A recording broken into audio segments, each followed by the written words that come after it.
karakter. Hari ini jumpa lagi dengan Ustazah Salabiah, masih di pelajaran PAI. Kali ini materinya adalah keutamaan malu. Malu itu apa sih? Ya, tujuan pembelajaran hari ini adalah untuk mengetahui macam-macam sifat malu. Yang kedua adalah untuk membedakan malu yang tercela serta malu yang baik dan terpuji itu seperti apa. Emang ada malu yang tercela? Emang ada malu yang baik? Pasti ada ya. Nah, setelah ini Ustazah akan menjelaskan dengan tuntas. Silahkan simak penjelasan Ustazah.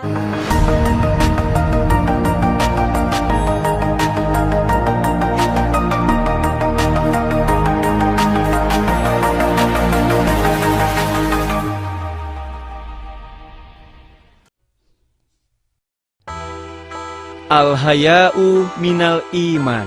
Malu itu sebagian dari iman. Dari hadis riwayat Bukhari Muslim. Orang-orang yang beriman akan malu untuk berbuat hal atau tindakan yang melanggar aturan agama. Orang-orang yang beriman akan malu untuk tidak mengerjakan hal-hal yang diperintahkan oleh agama. Seperti contohnya orang yang tidak mengerjakan sholat.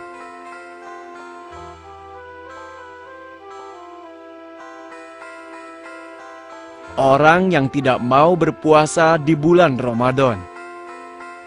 Dan juga orang yang tidak mau berzakat. Itu semua adalah contoh-contoh hal yang tidak boleh dilanggar. Jika perintah-perintah agama itu tidak dikerjakan, maka orang itu bisa dikatakan bahwa dia telah kehilangan imannya. Itu adalah hal yang tidak baik, adik-adik. Jadi, orang-orang yang beriman itu pasti akan malu jika dia tidak sholat, tidak puasa di bulan Ramadan, atau tidak melaksanakan kewajiban berzakat. Tentu adik-adik orang yang beriman kan? Kalian semua harus malu jika tidak melaksanakannya. Demikian juga halnya apabila melakukan perbuatan-perbuatan yang tidak baik. Contohnya berani tidak patuh pada orang tua, berbohong, mencuri, dengki, atau semacamnya. Itu semua tidak akan dilakukan oleh orang-orang yang beriman. Karena mereka semua merasa malu kepada Allah Subhanahu wa Ta'ala. Atas uraian kakak ini, apa kalian paham semuanya? Paham, Kak.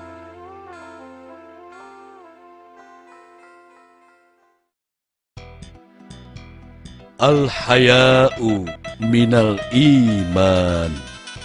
Malu itu sebagian dari iman.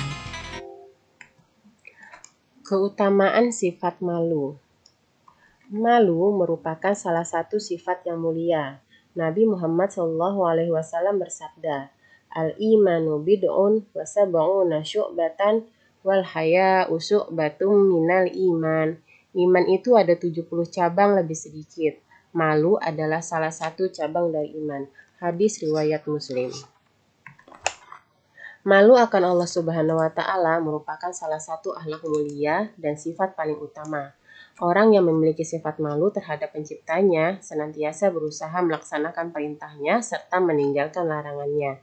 Perintah Allah itu seperti sholat, menjalankan puasa, menunaikan zakat, berbakti kepada orang tua. Larangan Allah seperti apa? Durhaka kepada orang tua, meninggalkan sholat, atau berbuat ria atau suka pamer terhadap apa yang dimilikinya.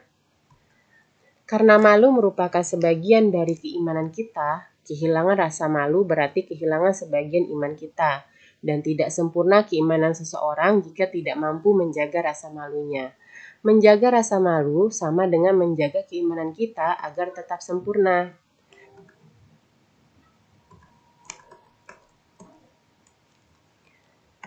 Ada sifat malu yang sebenarnya tercela, yaitu malu untuk berbuat baik. Contohnya adalah malu untuk menuntut ilmu. Padahal Rasulullah Shallallahu Alaihi Wasallam bersabda, "Thalabul ilmi faridatun ala kulli muslim." Menuntut ilmu itu wajib bagi setiap orang muslim. Ilmu sangat penting bagi setiap orang, karena dengan ilmu kita bisa memahami ajaran Islam, sehingga kita bisa meraih kebahagiaan hidup di dunia dan akhirat. Kita juga tidak boleh malu untuk taat dan disiplin, terutama dalam beberapa hal. Sifat taat dan disiplin yang kita tidak boleh malu untuk menjalankannya adalah taat kepada Allah Subhanahu wa Ta'ala, yaitu dengan menjalankan perintahnya dan menjauhi larangannya. Taat kepada Rasulullah, karena dengan mentaatinya berarti telah menaati Allah. Taat kepada orang tua, karena Allah akan membenci orang yang durhaka kepada orang tuanya, dan Allah menyukai orang yang taat pada perintahnya. Orang yang mentaati perintah orang tuanya akan mendapatkan ridho dari Allah di dunia dan akhirat. Rasulullah Shallallahu Alaihi Wasallam bersabda, "Ridho Robbi fi ridhol walidaini wa suhtuhu fi suhtihima." Keridhaan Allah terletak pada keridhaan orang tua, dan kemurkaan Allah terletak pada kemurkaan keduanya. Hadis riwayat Tabrani. Yang keempat adalah taat kepada peraturan atau disiplin. Orang yang taat pada peraturan yang ada, maka dia akan disiplin dan teratur dalam pekerjaannya. Islam telah mengajarkan berbagai peraturan dari yang besar sampai yang terkecil. Contoh rasa malu yang mendatangkan kebaikan adalah malu tidak sholat, malu tidak berbuat baik, malu tidak belajar giat, malu tidak buat tugas atau PR, malu tidak disiplin, malu tidak rapi dan bersih, malu untuk berkata bohong dan dusta. Rasa malu seseorang akan berkurang ketika ia mulai merasa tidak takut terhadap Allah Subhanahu wa Ta'ala. Apabila sudah demikian, ia akan mengikuti penilaian manusia, bukan mengikuti perintah Allah. Padahal Rasulullah Shallallahu Alaihi Wasallam memerintahkan kita agar benar-benar menjaga rasa malu kita kepada Allah.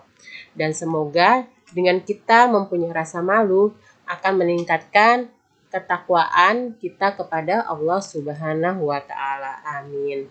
Demikian penjelasan Ustazah. Semoga bermanfaat. Assalamualaikum warahmatullahi wabarakatuh.